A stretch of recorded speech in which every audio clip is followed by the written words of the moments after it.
Seorang pria tampan tiba-tiba mengalami serangan jantung. Adegan ini kebetulan dilihat oleh seorang mahasiswi kedokteran, yang tanpa sengaja bertemu. Tanpa disangka, gadis itu mendekat, dan langsung melepas pakaian pria tampan itu. Kalau ingin dia bertahan hidup, jangan banyak omong. Biarkan dia berbaring. Kemudian, dengan keras memukul lengan pria tampan itu, dengan harapan membuatnya sadar. Namun, aksinya salah diartikan oleh orang lain. Seolah-olah gadis itu ingin melukai pria tampan itu.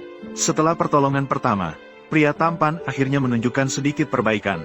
Tidak menyadari pria tampan di depan mata adalah seorang CEO bernilai miliaran. Ketika sang CEO melihat wajah gadis itu dengan jelas, dia langsung terpesona oleh kebaikan gadis itu, yang tanpa disangka.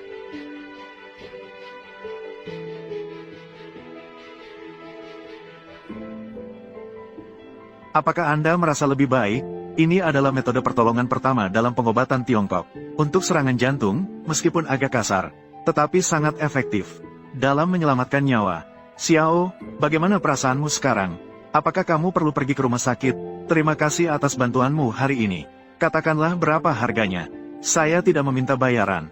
Sang CEO tidak ingin berhutang budi pada gadis itu. Langsung minta harga dari gadis itu. Melihat gadis itu tidak mau uang, maka gadis itu bisa mengajukan permintaan. Apapun bisa, kemudian memberikan kartu namanya kepada gadis itu. Biarkan dia memikirkannya nanti. Bisa menghubungi saya. Saat gadis itu hendak pergi, tapi mendengar asisten di samping bertanya pada direktur, apakah Anda masih pergi kencan buta? Calon pasangan sudah menunggu lama. Saya sudah sakit. Menolak, tetapi ini juga milik Anda. Menolak yang ke-20. Kakek sangat gelisah. Urusan pernikahan Anda. Jika terus begini, tapi sulit dijelaskan. Semua hanya peduli uang. Apa yang terlihat? Mendengar direktur sedang mencari istri, gadis itu langsung tersenyum, berkata pada direktur, Tuan Xiao, karena Anda ingin mencari istri, bagaimana kalau kita bertransaksi? Anda, saya Zuo Wenting. Saya calon mahasiswa Universitas Qingbei. Adik, sudah dewasa. Saya tidak ingin melakukan kejahatan. Aku sudah dewasa. Dan, aku sudah mencapai usia pernikahan yang sah. Ternyata kamu tidak meminta uang. Ini untuk mendapatkan yang lebih besar. Saya tidak akan meminta 1 sen pun. Asalkan kamu membantuku keluar dari keluarga ibu tiriku, aku pasti tidak akan mengganggumu. Ternyata baru-baru ini, gadis itu dipaksa oleh ibu tirinya, tanpa pilihan, pergi ke rumah sakit untuk menjual darah demi uang. Tanpa disangka, pemberian darah berlebihan, menyebabkan tubuhnya sangat lemah. Saat dia menyeret tubuh lemahnya, pulang ke rumah, namun mendengar percakapan ibu tirinya dengan adik laki-laki, semua sudah menjadi kurus seperti apa. Cepat makan, jangan biarkan si gadis itu melihat. Dia bukan keluarga kita. Kenapa kamu masih membiarkannya di sini? Usir dia dari sini. Kalau dulu bukan karena aku di rumah sakit, menggantikan kakakmu, dengan si gadis ini, membuatnya menjadi putri kota, dari keluarga Zhou. Bisakah kita hidup seperti sekarang? Barulah gadis itu mulai mengerti. Alasannya, tidak disukai oleh ibunya sejak kecil. Ternyata saya bukan anak kandungnya. Gadis itu marah dan menanyakan kepada ibu angkatnya, mengapa perlakukan saya seperti ini? Tidak disangka sang ibu angkat malah langsung memukul gadis itu. Sang ibu angkat melihat situasi sekarang, semua terungkap. Dia memutuskan untuk tidak berpura-pura lagi. Melihat ibu angkat melakukan hal seperti itu, masih berani bicara dengan begitu percaya diri. Gadis itu sebenarnya bisa masuk Universitas Tsinghua. Namun ibu angkatnya mengatakan bahwa di rumah hanya bisa 1 orang pergi sekolah. Maka dia meninggalkan universitas untuk adiknya. Gadis yang mengetahui kebenaran, untuk bisa melarikan diri dari rumah itu, maka dia mengajukan kesepakatan pernikahan kepada direktur. Dia pikir direktur akan menolaknya langsung. Tidak disangka, detik berikutnya, ayo pergi. Pergi kemana? Menikah. Mengapa? Takut.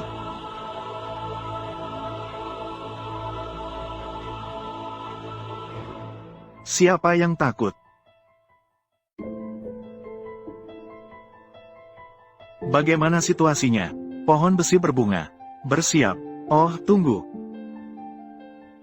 Ini kesempatan terakhir untukmu. Kamu yakin tidak akan menyesal? Tidak akan pernah. Datanglah 2 orang. Lihat ke kamera. Ini adalah kartu cadangan saya, ambil saja. Anggap saja saya meminjamkan padamu. Nanti pasti saya akan mengembalikannya padamu. Kita adalah suami istri. Suami memberi uang kepada istri. Bukankah itu seharusnya? Dia sepertinya orang yang baik. Hei, apa yang aku pikirkan? Aku dan dia hanya memiliki hubungan kontrak. Maaf, pernikahan pertama. Tidak punya pengalaman. Aku belum membeli cincin berlian. Tidak apa-apa. Baiklah, begini saja. Saat lulus, aku akan mengadakan pernikahan besar untukmu. Kita hanya menikah karena kontrak. Tidak perlu terlalu sibuk. Menikah karena kontrak tetaplah menikah. Sekarang kamu harus pulang bersamaku. Pulanglah. Aku akan pulang ke rumahmu. Kalau tidak pulang, mau kemana lagi? Langsung kabur begitu saja. Siapa bilang aku akan kabur? Aku hanya apa? Aku harus pulang untuk merapikan barang-barang. Ah, kamu sudah menikah denganku. Apakah ada sesuatu yang tidak bisa kamu beli? Orang itu, selalu ada barang yang sayang untuk dibuang. Kemana kamu pergi? Pulang begitu larut. Banyak kerja pertanian di rumah. Saya tidak tahu. Benar-benar, memelihara babi lebih berguna darimu. Aku adalah kakakmu, Zuo Yihang. Ada apa? Bukankah hanya 2 tahun lebih tua dariku? Ah, di rumah ini, ibu bahkan tidak melirikmu sekalipun. Bisa membuatmu tinggal di rumah ini. Bersyukurlah. Wanita busuk berani memukulku. Zuo Yihang, kamu pernah mendengar pepatah, kakak perempuan seperti ibu, kan? Orang seperti kamu yang tidak beradab. Aku sebagai kakakmu, aku berhak mendidikmu atas nama ibu. Tunggu saja, saya sudah bilang ke ibu.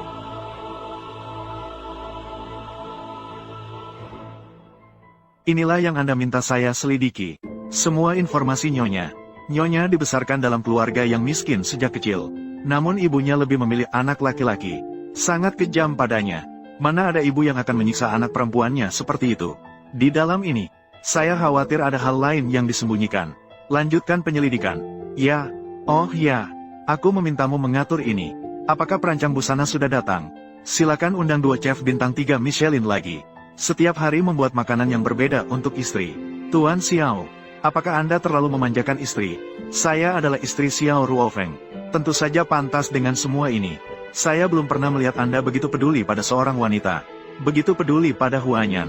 Merawat istri sendiri. Apa yang Anda tahu? Tak terduga pohon besi juga bisa berbunga. Di mana wanita itu? Istri pergi menerima beasiswa. Dia sendirian. Saya agak khawatir. Gadis nakal ini, malah ingin kabur dari rumah. Sudah berani. Ibu, apakah kamu pikir dia ingin kabur? Itu tidak mungkin. Pasti. Lalu bagaimana?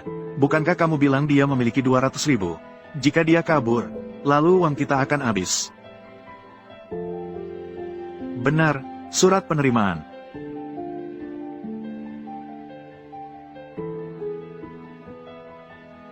Hei, mengapa hilang? Apakah kalian mencari ini? Kamu gadis nakal. Kamu benar-benar ingin mengambil beasiswa sendiri. Berikan padaku. Ini hasil usaha saya sendiri. Tentu saja saya memiliki hak untuk mengatur sendiri. Kamu orang yang tak punya hati nurani. Rugi aku membesarkanmu begitu besar. Siapa sebenarnya? Bekerja siang malam tanpa henti. Siapa lagi yang untuk membesarkan keluarga ini? Putus sekolah selama beberapa tahun. Kualifikasi apa yang Anda miliki? Datang dan mengambil hasil kerja kerasku. Anak, mencuri, ambil. Aduh, nakal, lepaskan aku. Tahu mengapa aku kembali? Saya ingin Anda mencobanya juga. Penderitaan yang aku alami dulu. Aduh, kamu sedang apa? Lepaskan. Apakah kamu baik-baik saja, Bu? Wanita busuk, buka pintunya. Dulu kalian membuatku menderita bagaimana? Sekarang, saya juga akan memberitahu Anda bagaimana rasanya. Masuklah.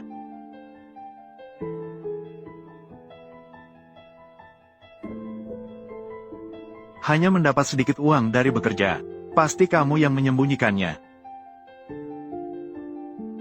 Ibu, buka pintunya. Aku butuh udara. Sulit bernapas. Buka pintunya.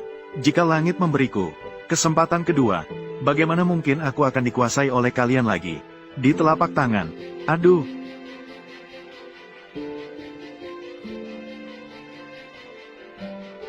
Bagaimana kau tahu aku di sini? Tidak tahu arah gerak istrinya sendiri. Bukanlah suami yang bertanggung jawab. Kau tenang saja. Nanti, aku tak akan biarkan kau terluka lagi. Sudah tidak apa-apa. Aku akan kembali ke sekolah dulu. Saya ingin mengambil kembali yang menjadi hak saya. Beasiswa 200.000. Hanya 200.000 saja. Jika kau butuh, aku akan minta sekretarisku mentransfer 20 juta untukmu. Tidak sama. Itu hasil perjuanganku sendiri. Lalu aku akan memberikannya padamu. Aduh, tidak perlu. Sesuatu. Biarkan aku menyelesaikannya sendiri. Mengapa aku tidak bisa menerima beasiswa? Itu adalah aturan beasiswa. Penerima penghargaan harus didampingi orang tua untuk menerimanya. Guru, tapi aku sudah dewasa. Meskipun sudah dewasa, tetap tidak bisa. Itu adalah aturan. Jika tidak didampingi orang tua, kami akan menganggapnya sebagai penolakan. Tidak disangka masih ada masalah yang rumit seperti ini. Dari mana saya berasal? Sepertinya hanya bisa meminta bantuan Xiao Ruofeng. Saya adalah orang tua siswa. Saya datang untuk menerima beasiswa untuknya. Bagaimana kamu bisa keluar? Kamu sudah berjanji padaku. Uang beasiswa. Untuk membangun rumah bagi adikmu. Kamu sekarang ingin menyembunyikan. Baiklah, kamu memang orang yang jahat dan kejam. Lihatlah kalian semua. Itu gadis nakal itu. Saya telah membesarkannya dengan susah payah. Sekarang dia membuang kita berdua begitu saja. Apakah dia masih manusia? Berikan penjelasan padaku. Wanita yang tidak berbakti seperti ini tidak pantas mendapatkan beasiswa. Apakah Anda Nyonya Zhou? Bagaimana Anda bisa datang? Ini adalah keluarga Zhou dari Binceng kami. Upacara pemberian beasiswa yang diadakan. Baru saja mendengar situasi yang dijelaskan oleh Nyonya Zhang. Saya sengaja datang melihat wanita kejam ini. Seperti apa sebenarnya? Keluarga Zhou dari Binceng. Jika dulu bukan karena saya di rumah sakit, menukar kakakmu dengan gadis nakal ini, membuatnya menjadi Nyonya Zhou dari Binceng, kita bisa hidup. Apakah hari ini begitu baik? Ternyata, dia adalah orang yang menukar identitas dengan saya. Tak terpikirkan pada saat ini, mereka sudah bersekutu. Nona Zhou, kedatanganmu pas sekali. Gadis durhaka ini, saya telah membesarkannya dengan susah payah. Sekarang dia masuk universitas, mendapatkan beasiswa, malah meninggalkan kita berdua begitu saja. Apa kau bilang dia orang seperti itu? Pantas masuk universitas, pantas menjadi manusia. Saya mendapatkan beasiswa dengan usaha sendiri. Saya memiliki hak untuk mengatur sendiri. Orang seperti kamu yang berasal dari pegunungan miskin, bagaimana mungkin mendapat nilai sebaik itu? Harus menyelidiki apakah kamu curang. Harus segera mencabut beasiswa. Jadi aku juga tidak punya. Hanya 200.000. Apa yang Anda takutkan? Aku di sini. Bukankah dia butuh uang? Aku akan membuatnya tidak bisa mendapat uang sedikit pun. Zhuo Wenting, aku akan melaporkanmu curang dalam ujian. Saya ingin meminta beasiswa Anda dibatalkan. Kalau kau bilang aku curang dalam ujian, maka tunjukkan buktinya. Jika tidak, kalian bersekongkol untuk menfitnah saya. Tidak perlu dijelaskan. Segera bawa dia pergi. Menangkap tanpa bukti yang jelas. Tidak tepat. Mengapa kamu datang? Tuan Xiao khawatir tentangmu. Dia sengaja meminta saya untuk mendukung Nyonya. Siapa kamu sebenarnya? Kamu gadis nakal. Kamu tidak hanya mencontek ujian, bahkan mencari seorang pria liar untuk mengganggu saya, bukan? Kamu ini siapa sebenarnya? Kamu, Zhuo Wenting mencontek, dilaporkan oleh ibunya sendiri. Apakah ini masih bisa dipalsukan? Mengatakan dia mencontek. Bukti apa yang Anda punya? Tunjukkan. Tentu saja saya punya bukti. Saya adalah ibunya. Kamu bilang dia tidak mencontek. Bagaimana saya tidak tahu? Jadi begitu. Saya bilang Zhuo Wenting tidak mencontek. Bagaimana tanggapan kalian? Siapa sebenarnya kamu? Dengan apa kamu menjaminnya? Apakah kata-katamu lebih dapat dipercaya daripada ibunya? Memang, saya sudah memberitahu kepala sekolah Chen. Tunggu dia datang. Kalian pasti tahu dengan sendirinya. Dengan status rendah seperti kalian, bagaimana mungkin meminta dia membuktikan untuk kalian? Kalian berdua mengganggu ketertiban sekolah. Cukup untuk mengirim kalian semua ke dalam. Saya menyarankan kalian lebih baik menunggu lagi. Sekarang tangkap dia. Nanti, kalian mungkin tidak akan sempat menyesal. Dengan status rendah seperti kamu, masih berani mengancam saya. Apakah status saya tidak jelas bagi kamu? Berbicara tentang rendah.